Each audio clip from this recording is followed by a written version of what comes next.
Hi friends, എല്ലാവർക്കും ദീപാസ് റെസിപ്പീസിലേക്ക് സ്വാഗതം. ഇന്ന് നമ്മൾ ചെയ്യുന്നതൊരു സാലഡ് റെസിപ്പിയാണ്. ഡോക്ടർ മനോജ് ജോൺസ് ഷെയർ ചെയ്തൊരു സാലഡ് റെസിപ്പിയാണ്. അപ്പോൾ ഇത് വെയിറ്റ് കുറയ്ക്കാനും നമ്മുടെ ലൈഫ് സ്റ്റൈൽ ഡിസീസസ് ഒക്കെ കുറയ്ക്കാനും ഒക്കെ സഹായിക്കുന്ന ഒരു സാലഡാണ്. ഇത് തയ്യാറാക്കാനായിട്ട് ആദ്യം തന്നെ ഒരു പാനിലേക്ക് ചെറിയൊരു ക്യൂബ് ബട്ടർ ചേർത്ത് കൊടുത്ത്, പിന്നെ കുറച്ച് ചിക്കൻ, അത് ബോൺലെസ് ചിക്കനാണ് എടുത്തിരിക്കുന്നത്, ചെറിയ സ്ട്രൈപ്സ് ആയിട്ട് കട്ട് ചെയ്തതിന് ശേഷം ഈ ബട്ടറിലേക്ക് ചേർത്ത് കൊടുക്കുക. ഈ ചിക്കനിലേക്ക് നമ്മൾ ഉപ്പ്, കുരുമുളക്, മഞ്ഞൾപ്പൊടി, ഈ 3 സാധനങ്ങൾ മാത്രമാണ് ചേർക്കുന്നത്. അത് ചേർത്ത് കൊടുത്ത് ഇതൊന്ന് കുക്ക് ചെയ്തെടുക്കാം. ഒരുപാട് ഡീപ്പ് ഫ്രൈ ആയിട്ട് ഇതൊന്നും കുക്ക് ചെയ്തെടുക്കേണ്ട ആവശ്യമില്ല.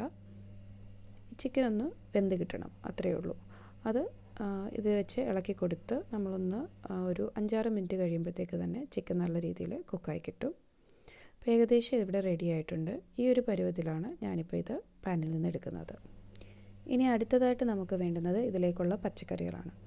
അതും ഇതേപോലെ ചെറിയൊരു കഷ്ണം ബട്ടർ ഇട്ട് കൊടുത്ത് നമുക്ക് ചെറുതായിട്ടൊന്ന് ഇതേപോലെ ഒന്ന് ചൂടാക്കിയെടുക്കാം. വഴട്ടിയൊന്നും എടുക്കണ്ട. അപ്പോൾ നിങ്ങൾക്ക് ഇഷ്ടമുള്ള ഏത് പച്ചക്കറികൾ വേണമെങ്കിലും എടുക്കാം. അതിലേക്ക് ഒരല്പം ഉപ്പ് കൂടി ചേർത്ത് കൊടുത്തിട്ടുണ്ട്. ഞാനിവിടെ ക്യാരറ്റും, ക്യാപ്സിക്കവും, ബ്രൊക്കോളിയും, കോൺസുമാണ് എടുത്തിരിക്കുന്നത്. നിങ്ങൾക്ക് താല്പര്യമുള്ള ഏത് പച്ചക്കറി വേണമെങ്കിലും എടുക്കാം. അത് ഇതേപോലെ നമ്മൾ ഒരുപാട് നേരം ഇട്ട് വഴട്ടി മെഴുക്കുവരട്ടിയൊക്കെ ഒന്നും എടുക്കുന്ന പോലെ അത്ര നേരം ഒന്നും വഴറ്റിയെടുക്കുക. 1-2 മിനിറ്റ് നല്ല ഹൈ ഫ്ലെയിമിലിട്ട് ഒന്ന് ചൂടാക്കി സോട്ട് ചെയ്തെടുക്കുക, അത്ര മാത്രമേ പാടുള്ളൂ. അപ്പോൾ ആ പച്ചക്കറികളുടെ ക്രഞ്ചിനെസ് പോവുകയുമില്ല, നല്ല ഫ്രഷായിട്ടിരിക്കുകയും ചെയ്യും. എന്നാൽ പച്ച പോലെ ഇരിക്കുകയില്ല. ആ ഒരു രീതിയിലാണ് നമ്മൾ തയ്യാറാക്കിയെടുക്കേണ്ടത്. അപ്പോൾ നമ്മളുടെ പച്ചക്കറി ഇവിടെ റെഡി ആയിട്ടുണ്ട്, അതേപോലെ ചിക്കൻ റെഡി ആയിട്ടുണ്ട്. ഇനി ഇതിന് നിങ്ങൾക്ക് സാലഡ് ഡ്രസ്സിങ്, സാധാരണയായിട്ടുള്ള സിമ്പിൾ സാലഡ് ഡ്രസ്സിങ് വേണമെങ്കിൽ യൂസ് ചെയ്യാം. അതായത് ഒലിവ് ഓയിലും ഒക്കെ വെച്ചിട്ടുള്ളത്, ഉപ്പും നാരങ്ങ നീരും.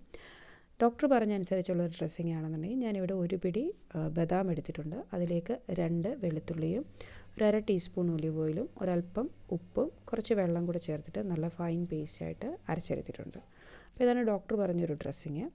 അപ്പോൾ ഇത് നല്ല ടേസ്റ്റാണ്, ഈ സാലഡിൻ്റെ കൂടെ മിക്സ് ചെയ്ത് കഴിക്കുന്ന സമയത്ത് നമുക്കൊരു ഗാർലിക് മയോണൈസിൻ്റെയൊക്കെ ഒരു ടേസ്റ്റ് പോലെ തോന്നും. അപ്പോൾ നമ്മൾ നേരത്തെ തയ്യാറാക്കി വെച്ച ചിക്കൻ്റെയും വെജിറ്റബിളിൻ്റെയൊക്കെ കൂടെ ഈ ഒരു സോസ് കൂടെ മിക്സ് ചെയ്ത് വേണമെങ്കിൽ ഒരല്പം നാരങ്ങ നീര് കൂടി പിഴിഞ്ഞൊഴിച്ച്, അപ്പോൾ ഇത് മെയിനായിട്ട് ഒരു ഡിന്നർ റെസിപ്പി ആയിട്ടൊക്കെ നിങ്ങൾ ചെയ്യുകയാണെന്നുണ്ടെങ്കിൽ നമ്മളുടെ വെയിറ്റ് കുറയാനും അതേപോലെ തന്നെ ബാക്കിയുള്ള കുറച്ചധികം തന്നെ ലൈഫ് സ്റ്റൈൽ ഡിസീസസിന് കൂട്ടത്തിൽ വരുന്ന പ്രശ്നങ്ങൾ മാറാനും ഒക്കെ സഹായിക്കുമെന്നാണ് ഡോക്ടർ പറഞ്ഞിരിക്കുന്നത്. ഇപ്പോൾ ഡയബറ്റീസ് ഉള്ള ആളുകൾക്കാണെങ്കിലും ജോയിൻറ്റ് പെയിൻ ഉള്ള ആളുകൾക്കാണെങ്കിലും ദഹന പ്രശ്നങ്ങളുള്ള ആളുകൾക്കൊക്കെ ആണെങ്കിലും കുറച്ച് ലൈറ്റായിട്ട് ഇതേ രീതിയിൽ ചെയ്യാവുന്നതാണ്. അപ്പോൾ വീഡിയോ ഇഷ്ടപ്പെട്ടു എന്ന് വിചാരിക്കുന്നു. താങ്ക്